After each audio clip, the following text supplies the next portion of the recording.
Chapter 3 Glimpses of the Past. Glimpses means a glance, a brief look. In Hindi, झलकियाँ. It means past की कुछ झलकियाँ. Before you read, here are some pictorial glimpses of the history of our country from 1757 to 1857. यहाँ इस chapter में हमारे देश के इतिहास की 1757 से 1857 के बीच की समय की कुछ झलकियां हैं पिक्चर्स की फॉर्म में.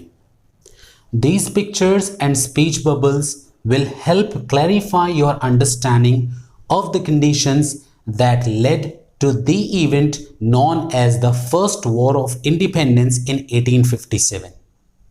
ये पिक्चर्स और स्पीच बबल्स आपको उन हालातों को, कंडीशंस को समझने में मदद करेगी जिनकी वजह से 1857 में हमारी आज़ादी की पहली लड़ाई लड़ी गई. I hope you all got an idea that in this chapter we will read about the history of our country from 1757 to 1857. मुझे उम्मीद है कि आपको ये समझ आ गया होगा कि इस चैप्टर में हम हमारे देश के इतिहास की 1757 से 1857 के बीच की कुछ झलकियां देखेंगे और समझेंगे. द मार्टर्स कहते हैं शहीदों को. ये वो लोग होते हैं जो देश के लिए अपनी ज़िंदगी कुर्बान कर देते हैं, जैसे हमारे soldiers and freedom fighters.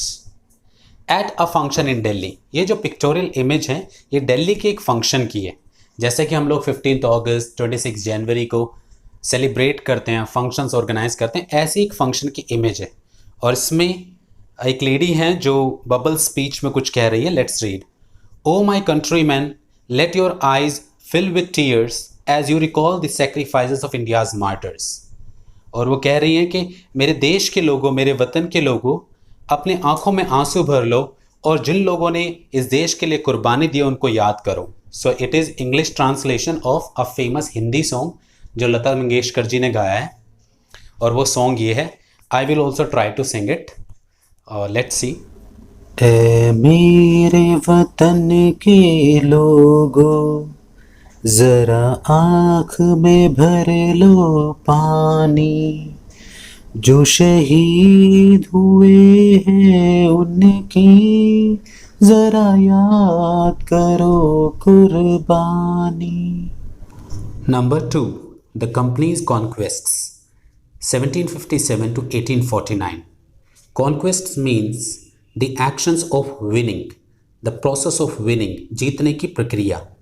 Company ने भारत में 1757 से 1849 के बीच कैसे जीत हासिल की, कैसे खुद को भारत में फैलाया. With its superior weapons, the British East India Company was extending its power in 18th century India. अपने बेहतर हथियार की मदद से ब्रिटिश ईस्ट इंडिया कंपनी 18वीं सेंचुरी 18th सेंचुरी वाले इंडिया में अपनी ताकत को फैला रही थी. In this map you can see pink colour shows the British territory and yellow colour shows Indian prince ruling places in year 1765.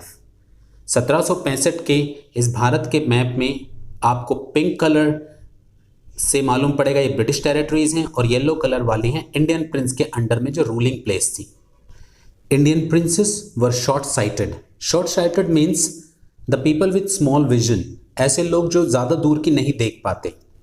In this picture you will see one prince is saying that upstart raja बा call the English merchants they will help me to defeat him. कि वो नया 2 दिन का राजा, एक काम करो English merchant को बुलाओ, वो मेरी मदद करेंगे उसे हराने में. The people had no peace due to such constant fights. इस तरह आपस में राजाओं की लड़ाई होने लगी और जिससे लोगों में शांति नहीं रही. ईस्ट इंडिया कंपनी ने कुछ ऐसा किया कि राजाओं को, इंडियन के जो प्रिंस हैं, उन्हें आपस में लड़ाना शुरू कर दिया. The rivalries help the East India company and it could easily subdue Indian princess one by one. Rivalry means दुश्मनी and subdue means to defeat, या किसी पे कंट्रोल, किसी को अपने कंट्रोल में कर लेना. इंडियन प्रिंसेस की इस आपसी दुश्मनी ने ईस्ट इंडिया कंपनी को बहुत मदद की और ईस्ट इंडिया कंपनी ने एक एक करके इंडियन प्रिंसेस को आसानी से हरा दिया, उन पर कब्जा कर लिया, उन पर अपना कंट्रोल स्टैब्लिश कर लिया। A far-seeing ruler like the brave Tipu of Mysore fought the British till he died fighting. Far-seeing means far-sighted, a visionary.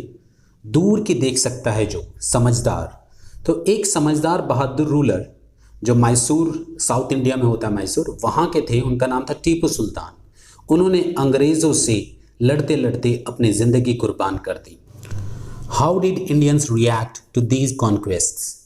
East India Company की इन कॉन्क्वेस्ट्स को लेकर आम इंडियंस की ने कैसे रिएक्ट किया? One of the Indian says, thank God there is peace in the country now, no more wars and no looting by thugs. Thugs means होता है गैंगस्टर, रॉबर्स। एक कहता है कि भगवान की कृपा है कि अब हमारे देश में शांति है, ना कोई युद्ध होता है और ना ही कोई लुटेरा या गैंगस्टर लूटपाट करता है। एक दूसरा इंडियन कहता है it is God who sent the British, कि ब्रिटिश को, जो ब्रिटिश हैं, अंग्रेज हैं, उनको खुद भगवान ने भेजा है हमारे लिए। एक तीसरा इंडियन कहता है our destiny is linked with them. Destiny means किस्मत, फेट। वो ये मानता है कि हमारी किस्मत अंग्रेजों से जुड़ी हुई है।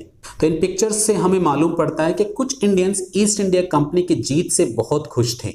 इन this picture one of the Indian says the white man has killed और डिथ्रोन्ड आवर किंग्स, कि इन गोरों ने हमारे राजाओं को मारा है और उनको राजगद्दी से उतार फेंका है, उन पर कब्जा कर लिया है।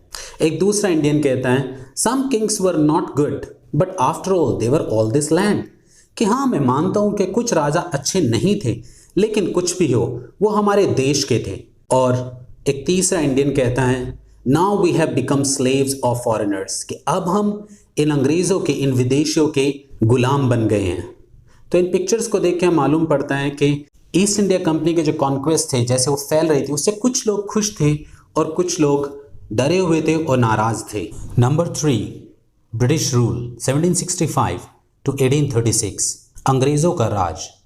इन पिक्चर्स में हम पढ़ेंगे कि अंग्रेज़ों ने हम इंडियंस को कैसे नुकसान पहुंचाया, कैसे हमारी कमियों का फ़ायदा उठाकर हमें और गुलाम बनाया। Religious leaders preached ideas like untouchability and child marriage. Preached means taught, सिखाया, प्रोमोटेड। उस समय के धर्म गुरुओं ने अनटचेबिलिटी, छुआछूत और चाइल्ड मैरिज, बाल विवाह जैसे सोशल इवल्स को प्रमोट किया। In this picture you see, एक धर्मगुरु कह रहे हैं anyone who crosses the seas loses his religion, जो भी समुद्र के पार जाएगा वह अपना धर्म खो देगा। In this picture you see, एक और धर्म गुरु कह रहे हैं all the misery in the world is due to women, कि इस दुनिया में जितनी भी ज़्यादा मुश्किलें हैं, परेशानियां हैं, मिजरी मीन्स डिफ़िकल्टीज, वो औरतों की वजह से हैं, महिलाओं की वजह से हैं। तो इस तरह की रॉन्ग इन्फॉर्मेशन और सोशल इवल्स को प्रमोट किया जाता था उस समय। The truth was that Indians had lost self respect, the British scorned them. Scorn means to hate, नफरत करते थे। सच तो ये था कि हम इंडियंस अपना आत्मसम्मान खो चुके थे और ब्रिटिश ने हमसे नफरत करनी शुरू कर दी। In this picture you see a Britisher says the natives are unworthy of trust, incapable of honesty. तो वो नेटिव्स मीन्स हम इंडियंस के लिए वो कह रहे हैं कि हम लोग ट्रस्ट के लायक नहीं हैं और हम ईमानदारी भी नहीं दिखा सकते। And in the same picture you see an Indian says, एक इंडियन कहता है true your honour but I am honest, कि हाँ आप सच कह रहे हैं कि इंडियंस ऐसे होते हैं लेकिन मैं ऑनेस्ट हूँ। तो हम ये देख सकते हैं कि कुछ लोग उस वक्त अंग्रेज़ों के साथ मिल गए जिससे हमें बहुत नुकसान पहुंचा। In the next picture, being merchants the British wanted quick profit, their heavy taxes forced farmers to abandon their fields. Abandon means to leave, त्याग देना, छोड़ देना। ब्रिटिशर्स मर्चेंट्स थे, दे वर बिजनेसमैन, तो वो हमेशा से बहुत जल्दी प्रॉफिट चाहते थे और उन्होंने हम पर हैवी टैक्स फोर्स किया फार्मर्स पर, जिसकी वजह से उन्हें अपने खेत छोड़ने पड़े। So in this picture you see a farmer is doing conversation with a British officer, but your man are taking all my crop. The farmer कह रहा है कि लेकिन तुम्हारे आदमी तो मेरी सारी फसल ले जा रहे हैं। The British officer says You are still in arrears. If you don't pay next week, I will send you to jail. कि तुम्हारे ऊपर अभी भी बकाया, arrears means बकाया, कर्ज, और अगर आप नेक्स्ट वीक तक मुझे पे नहीं करोगे तो मैं आपको जेल भेज दूंगा। सो ऐसी हालात कर दी थी ब्रिटिशर्स ने हम इंडियंस की। Inevitably, famines followed. Between 1822 and 1836, 15 lakh Indians died of starvation. Famines होता है जब खाने की कमी हो जाती है, भूखमरी। तो जब क्रॉप्स ब्रिटिशर्स ले जाते थे, हम लोगों के पास खाने के लिए कुछ नहीं होता था, तो फिर देश में भूखमरी आ गई, जिससे 1822 से 1836 के बीच में लगभग 15 लाख इंडियंस भूख की वजह से मर गए। तो अंग्रेज़ों ने हम पे बहुत जुल्म किया है। Still the British invented other methods which gave them more profits. फिर भी उन लोगों ने अलग अलग तरीके ढूंढे हमसे और मुनाफा कमाने के। क्या क्या उन्होंने? In this picture you see a British officer says the goods manufactured in England should not have any import duty when brought into India. तो कह रहे हैं जो प्रोडक्ट्स इंग्लैंड में बनेंगे, उनकी कंट्री में बनेंगे, जब वो इंडिया में लाए जाएंगे तो उन पर कोई टैक्स नहीं होगा। इसका मतलब उन्हें कोई टैक्स नहीं देना होगा। Another officer says a good idea, कि wow it's a good idea. So यहां पे एक मेंशन है the East India Company's laws began to cripple Indian industries. तो इस तरह के जो लॉज उन्होंने अप्लाई किए हम इंडियंस पे, इससे हमारी इंडस्ट्री, जो इंडिया की इंडस्ट्री थी, वो तहस नहस होने लगी। क्रिपल मीन्स गेटिंग वेस्ट, बेकार होने लगी। The British policies ruined the expert artisans and their business. और जो ब्रिटिश पॉलिसीज़ जो उन्होंने लागू की, उन्होंने हमारे इंडिया के जो एक्सपर्ट आर्टिस्ट होते थे, हथकरघा जो मजदूर होते थे, जो अपने अपने तरह से छोटी छोटी इंडस्ट्री चलाते थे, उनको बहुत नुकसान पहुंचाया। Rule means wasted, they destroyed their industry. Number 4, Ram Mohan Roy 1772 to 1833। Ram Mohan Roy, a learned man from Bengal, understood what was wrong with the country. So एक आदमी थे Ram Mohan Roy, he was a social reformer। वो बंगाल से पढ़े लिखे आदमी थे और उन्हें समझ आ गया था कि कंट्री में क्या गड़बड़ चल रही है। तो in this picture you see he is talking to a person and he says, वो कह रहे हैं, let us not despise ourselves, our ancient culture is great and we are capable of greater achievements. We must first reform our society, superstitions have been ruining us. तो despise means होता है disrespect and superstitions means होता है अंधविश्वास।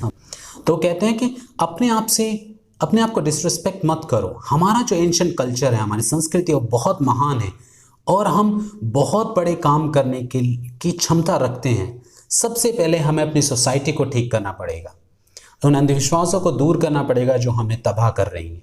इन this picture you see he told his wife Uma, तो अपनी wife को कहते हैं, cows are of different colors but the color of their milk is the same.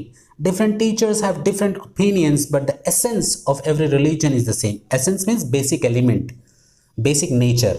तो कहते हैं कि जो गायें होती हैं वो अलग अलग कलर्स की होती है लेकिन उनका दूध का कलर एक ही होता है। इसी तरह अलग अलग धर्म के जो टीचर्स हैं उनकी राय अलग अलग हो सकती है लेकिन जो टीचिंग है वो सभी रिलीजन की सेम है। He was attracted by science and modern knowledge. उन्हें बहुत पसंद थी, उन्हें आकर्षित होते थे वो साइंस और मॉडर्न नॉलेज से। So in this picture he says knowledge should be practical and scientific. तो वो ये कहते थे कि जो हमारा ज्ञान है वो प्रैक्टिकल होना चाहिए और साइंटिफिक होना चाहिए। He started newspaper but the suspicious British stopped them in 1823। उन्होंने न्यूज़पेपर भी शुरू किए लेकिन कुछ ब्रिटिशर्स को उन पर शक हुआ तो 1823 में उनके न्यूज़पेपर्स रोक दिए गए। He crossed the seas and went to England to see what made the British powerful. There he told them. उन्होंने समुद्र पार करके वो इंग्लैंड गए और वहाँ उन्होंने देखा, जानने की कोशिश की कि ब्रिटिशर्स को किस चीज़ ने इतना पावरफुल बनाया। और इन this picture he says something, वो कुछ कह रहे हैं, we accept you as rulers but you must accept us as subjects. Subjects means प्रजा. But you must remember the responsibility a ruler owes to his subjects. तो वहाँ कहते हैं ब्रिटिशर्स को कि हम आपको अपने रूलर के तौर पर स्वीकार करते हैं और आपको भी हमें अपनी प्रजा के तौर पर स्वीकार जरूर करना चाहिए। और आपको ये ध्यान देना चाहिए, याद रखना चाहिए कि आपकी प्रजा की तरफ आपकी जिम्मेदारी है। Number 5, operation 1765 to 1835. Oppression means अत्याचार। But the British continued to oppress Indians. In 1818, they had passed Regulation 3rd. Under it, an Indian could be jailed without trial in a court. लेकिन जो ब्रिटिश पीपल थे उन्होंने Indians पर अत्याचार करना जारी रखा। 1818 में उन्होंने एक ऐसा रेगुलेशन, एक ऐसा लॉ पास किया जिसके अंतर्गत किसी भी इंडियन को जेल में डाला जा सकता था बिना कोर्ट में पेश किए। All the time, British officers in India drew big salaries and also made fortunes in private business. जितने भी ब्रिटिश ऑफिसर्स थे जब तक वो इंडिया में रहे उन्होंने अच्छी बड़ी बड़ी सैलरीज यहाँ से ली और प्राइवेट बिजनेसेस में भी खूब पैसा बनाया। In 1829, British was exporting British goods worth 7 crore rupees to India. 1829 में ब्रिटेन से इंडिया में 7 करोड़ रुपए तक के प्रोडक्ट्स, गुड्स एक्सपोर्ट किए जा रहे थे। The British prospered on the company's loot while Indian industry began to die. So इन सब सिनेरियोज को देखते हुए हमें समझ आया कि ब्रिटिश फल फूल रहे थे ईस्ट इंडिया कंपनी ने जो रूल्स बनाए थे, पॉलिसीज बनाए थे उसकी मदद से, और दूसरी तरफ इंडिया की जितनी इंडस्ट्री थी वो धीरे धीरे खत्म हो रही थी। Governor general Bentinck reported back home. England में गवर्नर जनरल बेंटिक ने इंडिया के फेवर में ये पूरा सिनेरियो देखते हुए एक बात कही थी। The bones of cotton weavers are bleaching the plains of India. India की एक्चुअली जो इंडस्ट्री थी वो फल फूल रही थी, लेकिन गवर्नमेंट की, ईस्ट इंडिया कंपनी की जो पॉलिसीज थी उसकी वजह से अर्बन एरिया, शहरी इलाकों में जो इंडस्ट्रीज थी वो बिल्कुल ख़त्म हो गई थी बच्चों। और जो कॉटन वीवर्स थे वो जो हाथ से कपड़े की बुनाई करते थे, कपड़ा बनाते थे, उनके भी काम छीन लिए गए थे। उस वजह से बेंटिक ने इंडिया की इस बुरी हालत को देखते हुए इंडिया के फेवर में ये बात बोली थी इंग्लैंड में। और इसका मतलब है कि जो कॉटन वीवर्स हैं, जो हाथ से काम करने वाले मजदूर वर्ग हैं, उनकी हड्डियों ने जो प्लेन्स ऑफ इंडिया, जो अर्बन एरिया में लोग रहते हैं, वहाँ पे जहाँ पे कंपनीज फ्लरिश कर रही थी, जहाँ पे इंडस्ट्रीज फ्लरिश कर रही थी, ब्रिटिश की पॉलिसीज़ ने उसे सबको तबाह कर दिया और इंडिया की कंडीशन एक्चुअली इंडस्ट्री वाइज बहुत बुरी कर दी थी। सो ये एक बहुत पेनफुल सिनेरियो था इंडियन हिस्ट्री में, जिसकी वजह से ब्रिटिशर्स की पॉलिसीज़ के अप्लाई होने की वजह से हम लोग इतने परेशान हुए कि हम लोग 1857 जो रिवॉल्ट हुआ, फर्स्ट वॉर ऑफ इंडिपेंडेंस, उसकी तरफ हम लोग मजबूर हो गए और हम लोगों ने आज़ादी के लिए मेहनत करना शुरू किया। Number 6, dissatisfaction 1835 to 56. Dissatisfaction means asumtusti. Education in India was in Persian and Sanskrit. In 1835, an Englishman named Macaulay suggested a change. 1835 में इंडिया में जो एजुकेशन दिया जाता था वो या तो पर्शियन लैंग्वेज में दिया जाता था या संस्कृत में। ब्रिटिशर्स में से एक मकॉले थे, उन्होंने सजेस्ट किया कि इसमें एक बदलाव होना चाहिए। So in this picture you will see Macaulay is talking to another officer. We should teach the native through the English language. And the other officer says, I agree. तो मकॉले कहते हैं हमें यहाँ के जो नेटिव्स हैं उन्हें इंग्लिश लैंग्वेज में एजुकेशन देना चाहिए, और दूसरा ऑफिसर से अग्री होता है। English education produced clerks to whom the British gave petty jobs under them. Incidentally, it also produced a new generation of intellectuals. English education से बहुत सारे ऐसे स्टूडेंट्स, ऐसे लोग बने जो क्लर्क की जॉब मिली, जिन्हें ब्रिटिशर्स ने उन्हें छोटी जॉब्स में रखा अपने नीचे। लेकिन साथ साथ उस एजुकेशन की हेल्प से एक नई जनरेशन, कुछ ऐसे लोग भी ग्रो कर गए जो हमारे इंडिया के लिए बहुत फ़ायदेमंद हुए। तो नीचे in this picture you will see few Indians are talking to each other. One Indian says we must educate our brother. एक इंडियन कहता है कि हमें अपने भाइयों को एजुकेशन देना चाहिए। Second Indian says and try to improve their material conditions, और हमें उनकी माली हालत, उनकी जो जनरल बेसिक कंडीशंस है वो इम्प्रूव करनी चाहिए। Third Indian says for that we must convey our grievances to the British parliament. तो थर्ड इंडियन सजेस्ट करता है कि हमें ये बात ब्रिटिश पार्लियामेंट में, ये जो दुख है, ये जो कंसर्न है, ब्रिटिश पार्लियामेंट में रखना चाहिए। By 1856 the British had conquered the whole of India. Now in this picture you see the map, जिसमें जो पिंक कलर है, अब ब्रिटिश एरिया देखिए कितना फैल गया है। और जब आपने लास्ट पिक्चर में शुरुआत में इंडिया का मैप देखा तो तब ब्रिटिश एरिया कितना कम था। तो इस तरह से ईस्ट इंडिया कंपनी की हेल्प से, अपनी डिवाइड एंड रूल पॉलिसीज से इंडिया की कमियों का फ़ायदा उठाते हुए ब्रिटिशर्स खूब फल फूल गए थे इंडिया में। They cared little about the needs of Indian, वो बहुत ही कम ख्याल रखते थे भारतीयों की ज़रूरतों का। So in this picture you will see few Indians are talking in a kind of meeting. So one says, our kings have become puppets and we have lost our old jobs. एक Indian कहता है कि हमारे जो राजा हैं वो Britishers के हाथों की कठपुतली बन गए। puppets means कठपुतली, और हमने अपनी सारी नौकरियां, सारे काम खो दिए हैं। और दूसरा आदमी बोलता है and lands, और ज़मीन भी। One person says, they're converting our brothers, और वो हमारे ब्रदर्स को, जो हमारे इंडियन ब्रदर्स हैं, उनका रिलीजन भी चेंज कर रहे हैं। मतलब they were changing from Hindus to Christians. You only talk, do something to drive them out. फिर एक इंडियन बोलता है कि आप सिर्फ बातें करते हो, कुछ करो इनको बाहर निकाल के फेंकने के लिए। सो यू विल सी यहाँ पर in this picture you will find कि there is dissatisfaction among Indian. We were fed up, हम थक गए थे ब्रिटिशर्स और उनकी पॉलिसीज से, और अब लोग आपस में बातें करने लगे थे कि किस तरह से इनसे छुटकारा पाया जाए। Number 7, the sparks, 1855 to 57। आपने पिछले पिक्टोरियल इमेजेस में देखा कि इंडियंस में डिससेटिस्फैक्शन हो गया था। अब हम लोग अंग्रेज़ों से परेशान हो गए थे उनकी पॉलिसीज से। सो स्पार्क्स का मतलब है चिंगारियाँ। अब चिंगारियाँ फूटने लगी थी, अब हम उन्हें अपने देश से बाहर खदेड़ना चाहते थे। Taxes continued to ruin the peasants. In Bengal, the Santals who had lost their lands under new land rules became desperate. In 1855, they rose in rebellion and massacred Europeans and their supporters alike. जब British की तरफ से taxes apply होता था peasants पे, peasants means farmers पे, उन्होंने उन्हें तबाह कर दिया।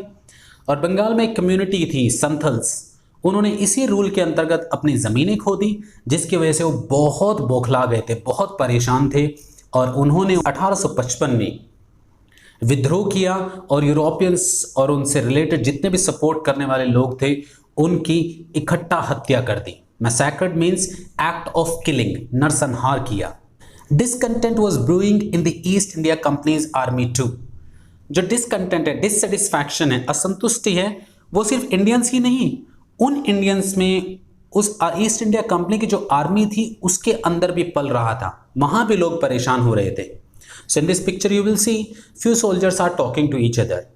One soldier says the white soldier gets huge pay, mansions to live in, servants, कि जो गोरे सोल्जर्स हैं इनको अच्छी सैलरी मिलती है, बड़ी सैलरी मिलती है, मकान भी मिलता है, नौकर चाकर भी मिलते हैं। While we get a pittance and slow promotion, और दूसरा सोल्जर कहता है और हमें छोटा सा हिस्सा मिलता है, pittance means a small portion, और हमें प्रमोशन भी बहुत कम मिलता है, बहुत स्लो मिलता है। Then the third soldier says the Angrez asks us to cross the sea which is against our religion, who is the topi wala to abolish our age old customs. और ये अंग्रेज जो है हमें समुद्र पार करने को कहते हैं, जो हमारे धर्म के खिलाफ है, और ये टोपी वाला होता कौन है, जो हमारे इतने पुराने कस्टम को अबॉलिश कर दे, खंडन कर दे। अबॉलिश मीन्स ना मानना या उसको रिमूव करना। Then another soldier says we must drive out the अंग्रेज, कि हमें इन अंग्रेजों को बाहर खदेड़ देना चाहिए। Sepoy Mangal Pandey attacked the adjutant of his regiment and was executed. तो ईस्ट इंडिया कंपनी की आर्मी में एक इंडियन सोल्जर थे सिपोही, आर्मी में जो लोग रहते थे उन्हें सिपोही बोलते थे, उनका नाम था मंगल पांडे। उन्होंने इन्हीं बातों को देखते हुए परेशान होकर अपने एक सीनियर स्टाफ ऑफिसर पर अटैक किया, अपने रेजिमेंट के सीनियर स्टाफ ऑफिसर पर अटैक किया और फिर उन्हें फांसी लगा दी गई। Thousands of other sepoys revolted. They were stripped of their uniforms, humiliated and put in irons. हजारों जो सिपॉयज थे ईस्ट इंडिया कंपनी में, उनसे उनकी यूनिफॉर्म छीन ली गई। उन्होंने विद्रोह किया तो उनसे उनकी यूनिफॉर्म छीन ली गई। रिवॉल्टेड मीन्स विद्रोह किया, स्ट्रिप्ड ऑफ मीन्स उनसे यूनिफॉर्म उनसे छीन ली गई, stripped off their uniforms. Humiliated, बेइज्जती की गई और उन्हें जेल में डाल दिया गया। Few Englishmen had cared to understand Indian customs or the people's mind. कुछ अंग्रेज लोग थे जो इंडिया के कस्टम को और इंडिया के लोगों के दिमाग को समझते थे। So here in this picture you will see few people are talking to each other. A proud Brahmin soldiers Do you know that the grease on the bullet you have to bite is made from the fat of cows and pigs? क्या आपको मालूम है कि जिस bullet को आपको दांतों से काटना होता है गन में डालने से पहले, उसके ऊपर गाय और जो पिग्स हैं उनकी चर्बी से बना हुआ ग्रीस लगा होता है. Then the Brahman says, what? क्या? The white man has deceived us too. And there is a Muslim person as well. वो भी कहता है, ओह, इन गोरों ने तो हमें भी धोखा दिया है. Soon chapatis were sent from village to village to tell the people that their emperor would want their services. तो जल्दी चपातीज वर सेंट, इसका मतलब है उस वक्त एक आंदोलन किया गया था. चपाती मूवमेंट भी उसे बोलते हैं. इसमें क्या हुआ था, हम लोगों ने बहुत सारी रोटियां बनाई थी और गांव-गांव भेजी थी, और उसमें एक मैसेज भेजा था साथ में कि सब लोग रेडी रहिए, कभी भी हमारे राजा को हमारी ज़रूरत पड़ सकती है. तो ये मैसेज कन्वे करने के लिए चपातीज भेजी गई थी गांव-गांव में. So in this picture you will see, yes all my village man will be ready. तो एक आदमी प्रॉमिस कर रहा है दूसरे आदमी से कि हाँ, आप घबराइए मत, मेरे गांव के सभी लोग बिल्कुल तैयार हैं. इसी तरह similarly lotus flowers circulated among Indian soldiers. इसी तरह जो इंडियन सोल्जर्स थे, ईस्ट इंडिया कंपनी आर्मी में काम करते थे, उनमें भी लोटस फ्लावर सर्कुलेट किया गया. और आप देखेंगे in this pic, few soldiers are saying death to the foreigners, कि विदेशियों को मौत मिलनी चाहिए. The masses gave all help and shelter to the patriots. और जितने भी आम लोग थे, masses means no common people, the crowd, उन्होंने पूरी मदद और जो भी वो कर सकते थे इन देशभक्तों के लिए किया. Number 8, revolt 1857. रिवोल्ट मीन्स विद्रोह, अ वॉर. तो यही वो साल था जब हमने अपनी आज़ादी के लिए पहली लड़ाई लड़ी, जिसे हम लोग बोलते हैं फर्स्ट वॉर ऑफ इंडिपेंडेंस 1857. तो इतना कुछ हुआ हम लोगों के साथ, हमें अंग्रेज़ों ने इतना परेशान किया, तो हम लोगों ने विरोध किया. So let's read. Then there was a violent outbreak at Meerut. तो ये सब बातों को देखते हुए फिर 1857 में एक हिंसक लड़ाई हुई मेरठ में, और शुरुआत हुई. आउटब्रेक मतलब शुरुआत हुई, एक हिंसक शुरुआत हुई. The sepoys March two Delhi. और जो सिपॉयज थे वो दिल्ली आए, और उस वक्त दिल्ली में Bahadur Shah Zafar, Mughal emperor, last emperor थे, उनका राज्य था. और आप देखें पिक्चर में वो बैठे हैं और लोग उनके लिए जयकार बोल रहे हैं, long live our emperor Bahadur Shah, Bahadur Shah अमर रहे. The rebellion spread wider. और ये जो विद्रोह था इस तरह खूब फैल गया मेरठ में, दिल्ली में और भी जगह. Many landlords had lost their lands because of the British policies and they were sore. बहुत सारे ज़मींदार थे, उन्होंने भी ब्रिटिश पॉलिसीज़ की वजह से अपनी ज़मीनें खो दी थी, और वो भी नाराज़ थे. They were sore means वो भी नाराज़ थे. Sore means होता है नाराज़ होना. The white man rule must end. So in this picture you will see few ज़मींदार people are talking to each other, और एक कहते हैं कि गोरों का जो राज है ये ख़त्म होना चाहिए. Yes, we will help you. और जो एक आदमी बीच में बैठा वो कहता है हाँ, हम आपकी मदद करेंगे. Number 9, the fight for freedom 1857. आज़ादी की लड़ाई 1857. सो अब तक आपने पढ़ा कि किस तरह से हम लोग परेशान हुए, और पिक्चर 8 में आपने पढ़ा कि कैसे रिवोल्ट आया और मेरठ से शुरुआत हुई. Many farmer rulers like Begum Hazrat Mahal of Lucknow were bitter. कई सारे उस वक्त के जो रूलर थे वो बहुत नाराज़ थे अंग्रेज़ों से, बहुत परेशान थे. Were bitter means they were not happy. So in this picture you will see a lady, that is Begum Hazrat. She says the white man has taken away my kingdom. इन गोरों ने मेरा राज्य छीन लिया है. They joined the upsurge against the foreigners. So इस तरह जितने भी रूलर्स थे उन्होंने इस विद्रोह में विदेशों के खिलाफ, ब्रिटिशर्स के खिलाफ इस विद्रोह को ज्वाइन किया. Popular leaders like मौलवी Ahmadullah of Faizabad told the people. उस वक्त के कुछ पॉपुलर लीडर्स थे, उनमें से एक मौलवी अहमदुल्ला थे फैज़ाबाद के. उन्होंने लोगों को बोला. इन this picture you will see a person standing, और वो बोल रहे हैं राइज ब्रदर राइज, द अंग्रेज इज रूलिंग आवर लैंड. कि मेरे भाइयों उठो, खड़े हो, ये अंग्रेज हमारी ज़मीनों को तबाह कर रहे हैं. The people rose everywhere in Bareilly, Kanpur and Allahabad. तो इस तरह से लोग थे वो हर जगह विद्रोह के लिए तैयार हो गए, जैसे बरेली में, कानपुर में और इलाहाबाद में. अजीमुल्ला खान टोल्ड तात्या तोपे. अजीमुल्ला खान ने तात्या तोपे को बोला. तात्या तोपे मराठा रूलर्स में से एक थे. We should have Peshwa Nana Sahib as our leader in the war of independence. तो in this picture you will see a person is suggesting कि पेशवा नाना साहिब को हमें अपने वॉर ऑफ इंडिपेंडेंस का लीडर बनाना चाहिए।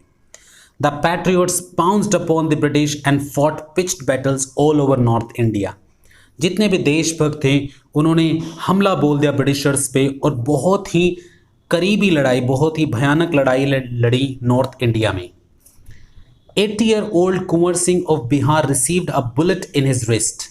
सो फाइट करते हुए you will see in this picture Kunwar Singh जो 80 years old हैं बिहार से, उनकी कलाई में गोली लगती है। And he says mother Ganga this is my last offering to you. और वो देखेंगे आप पिक्चर में अपनी तलवार से उस कलाई को काटते हुए कि मदर गंगा ये मेरी लास्ट ऑफरिंग है आपके लिए। This chapter is taken from the book our freedom movement and it is written by SD Samant. ये chapter from our freedom movement नाम की बुक से लिया गया है जिसके राइटर SD सामंत हैं। बच्चों, इस चैप्टर में हमने पिक्टोरियल रिप्रेजेंटेशन की मदद से ये पढ़ा और समझा कि अंग्रेज़ों ने हम इंडियंस पर कैसे अत्याचार किया और ऐसी सिचुएशंस क्रिएट की, हमारी कंडीशंस इतनी बुरी कर दी थी कि हमें 1857 में अपनी पहली लड़ाई लड़नी पड़ी अपनी आज़ादी के लिए। और उस पहली लड़ाई को हमने फर्स्ट वॉर ऑफ इंडिपेंडेंस भी बोला, रिवॉल्ट ऑफ इंडिपेंडेंस भी बोला। एंड बच्चों ये 1857 में हुआ था। So thank you so much. I hope you understood this chapter very well. You learned the pronunciation. आपने pronunciation भी सीखा, आपने explanation भी समझा। So keep watching my more videos. I will be uploading soon. Till then, take care. Have a good day. And like, comment, and subscribe my channel right now. Thank you. Bye bye.